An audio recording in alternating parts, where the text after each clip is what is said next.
Hello friends. कल supreme court में री नीट पर सुनवाई हुआ था।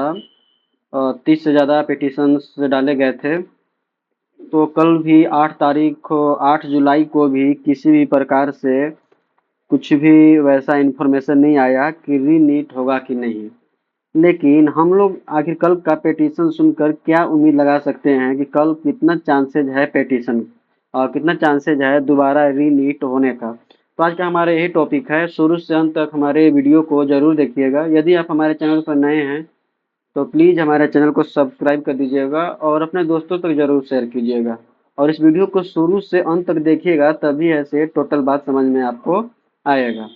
ठीक है दोस्तों, तो चलिए यहाँ टॉपिक हमारा क्या है, how much chances of रीनीट again third time. हम थर्ड टाइम क्यों बोल रहे हैं? तो देखिए, 5 मई को पहला बार एग्जाम हो चुका है, 23 जून को भी दूसरा बार हो चुका है, और कल के after judgement of Supreme Court on 11 July 2024 के जजमेंट के बाद कितना चांसेज है कि दोबारा ऐसे थर्ड टाइम ऐसे रीनीट होगा।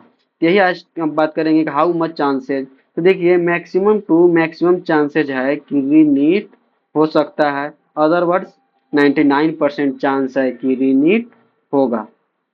अब 1% जो चांस है, 1% जो चांस है कि रीनीट नहीं होगा।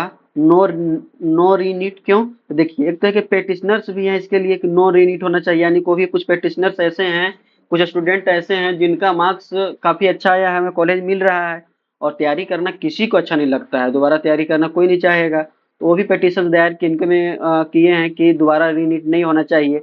लेकिन कल सुप्रीम कोर्ट के आसपास ऐसे भी स्टूडेंट कल देखा गया कि जिनका 682 नंबर है, वो भी चाहते हैं कि रीनीट हो। वो उनके अनुसार है कि जिनका 682 नंबर है, 682 नंबर के अकॉर्डिंग उनका रैंक नहीं आया है, और रैंक नहीं आया तो उनको अच्छा कॉलेज नहीं मिलेगा, इसलिए वो भी चाहते हैं कि दोबारा रीनीट हो।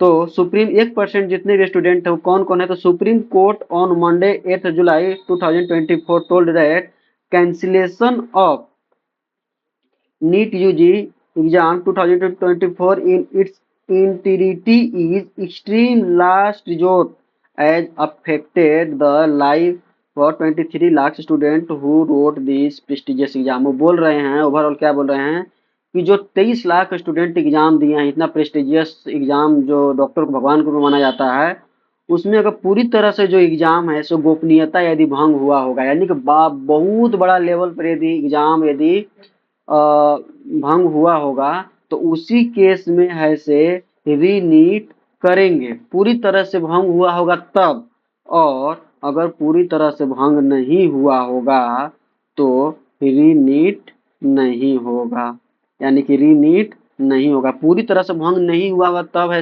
रीनीट नहीं होगा। यानी कि अगर छोटा कम, अगर एनटीओ को यही बोला गया है कि आपको ऐसे बताना है कि किस लेवल तक है से एग्जाम में पेपर लीक हुआ है। अगर कम लेवल पर हुआ होगा तो एग्जाम दोबारा नहीं होगा। इसीलिए हम बोले कि 1% इसका चांसेज है। ठीक, अब हम बोल रहे हैं क्यों कि 99% कैसे चांसेज है कि दोबारा एग्जाम हो सकता है। तो देखिए, सुप्रीम कोर्ट किसको बोला है? Supreme Court told to NTA mode of leak of paper. तो कैसे, मतलब किस प्रकार से पेपर लीक हुआ है, टेलीग्राम, व्हाट्सएप, सोशल साइट से, और टाइम कब हुआ है, जिस दिन एग्जाम था उसी दिन हुआ है या एक दिन पहले लीक हुआ है, सभी जगहों पेपर पहुंच चुका था, और पेपर का जो लीक है किस लेवल पर है, से मास लेवल पर, ब्रॉड लेवल पर लीक हुआ है या छोटा मोटा लेवल पर लीक हुआ है। तो Supreme Court has instructed to NTA, Supreme Court है से एनटीए को बोला है कि इंफॉर्मेशन उसको ऐसे गैदर करना है, जमा करना है, आइडेंटिफाई कैंडिडेट्स हु बेनिफिट, मतलब वो उन कैंडिडेट्स को आइडेंटिफाई करना है जो कि पेपर लीक के थ्रू ऐसे फायदा फायदा मिला है उन्हें।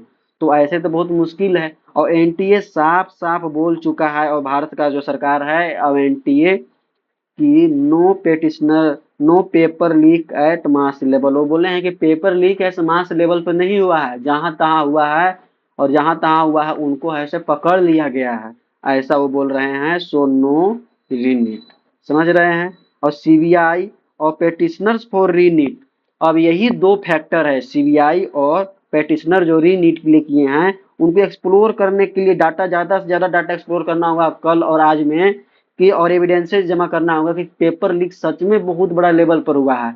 और देखिए इसका एविडेंसेस बहुत सारा है। पटना में हो चुका है, हजारीबाग में आप जान रहे हैं कि 8 टॉपर हैं 720 में 720, पटना में, धनबाद में, महाराष्ट्र में, और मोर टॉपर 67 टॉपर है। इतिहास में ऐसा नहीं हुआ है कि 720 में 720 नंबर, 715 भी मानते हैं, 710 भी मानते हैं, लेकिन ये सब बहुत बड़ा एविडेंसेज है जो कि री नीट की ओर इंडिकेट कर रहा है। और ये अ, बहुत बड़ा एग्जाम है। और इसमें एक स्टूडेंट के साथ भी यदि गलत हुआ है तो री नीट होना चाहिए, क्योंकि कितना मेहनत लगता है वो एग्जाम को तैयारी करने वाला ही जानता है। जो बच्चे तैयारी किए हैं सिर्फ वही जान सकते हैं। समझ रहे हैं? तो सीबीआई और पेटिशनर्स जो है उन्हीं पर डिपेंड है। यदि वो डाटा देते हैं, एविडेंसेस देते हैं कि पेपर लीक हुआ है, तभी ऐसे रीनीट होगा, और जिसका चांसेस बहुत ज़्यादा है। आप देख सकते हैं कि कितना है। 23 lakh student will give NEET exam again. यदि डाटा मिल गया तो 23 लाख बच्चे एग्जाम देंगे।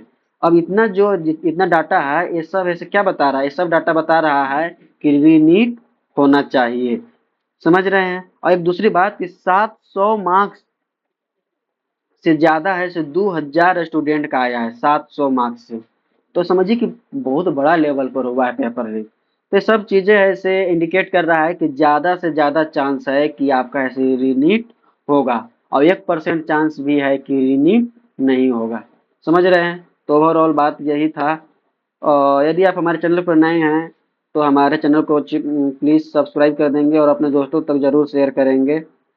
चलिए आज का वीडियो यहीं तक। धन्यवाद। जय हिंद, जय भारत।